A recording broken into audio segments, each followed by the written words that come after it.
Calabozo el un Chinese national después descubrí el un flight attendant del Cebu Pacific Flight 5J853 que ya llegan a Zamboanga City International Airport a las 5 pasada ayer tarde, que ya hace quebra el ventana espejo del aeroplano. Deposa si 32 año Chinese national, nombrado como si Jian Qingkai, cuando le va con él el personaje del Civil Aviation Authority of the Philippines alin na Police Station 7 na Santa Maria anoche para man-record con el insidente. Asigun pa con el manager del Zamboanga International Airport, Muhammad Nagarascal. Uno del mga rason kaya pwede sila sabi, kaya sunya legalmente persona, iya pwede supla con el ventana del aeroplano. A medyante na ere pa sila en camino para na Zamboanga City. Around 5:05, the manager of Cebu Pacific has already called us regarding this incident. So, unang-una pinuntahan ko na umakyat ako sa aeroplano. At saka may mga dugo pa doon na nakuan. Hindi pa na-found out yung kwan. So, kinuan namin na-trace namin agad na kaya pala yung si Mr. Jiang Xing.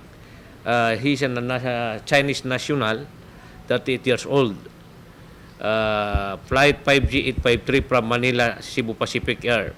So, nabol ng mga kwan. So, naibalik sa terminal sa Aviation. Asigun pa konele, ya pwede sila nota que borracho persona antes de anda aquí na Zamboanga junto con su novia que un Pilipina. One reason niya daw parang he's dreaming na nakuha niya yun. So wala pa tayong kwan. We are waiting the final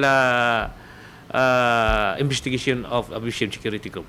Asigun pa kun Rascal, el ACL pasa con el Civil Aviation Authority of the Philippines National Office para pidi ase pasa un reglamento de prohibi con el mga riding public que el monta aeroplano si borracho. Siendo takaw sa mga aksidente como Actually, isa pa na naging issue doon na kahapon na nakainom daw. So maybe in my recommendation of the Cebu Pacific, kahit na kunti na mayroon tayong evaluation sa mga pasahero na yung ipaamoy mo tulad ng LTO, LTPARB.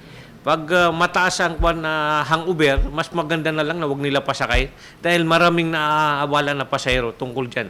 Detenido ara na celda del PNP Aviation Group, persona pendiente el planta de caso con él día.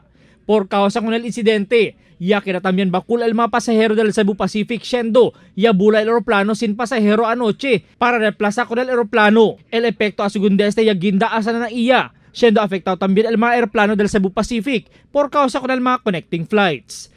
Según el primer incidente que un pasahero, el ya que envuelto na un incidente arriba del aeroplano na historia del kaap aquí na Zamboanga.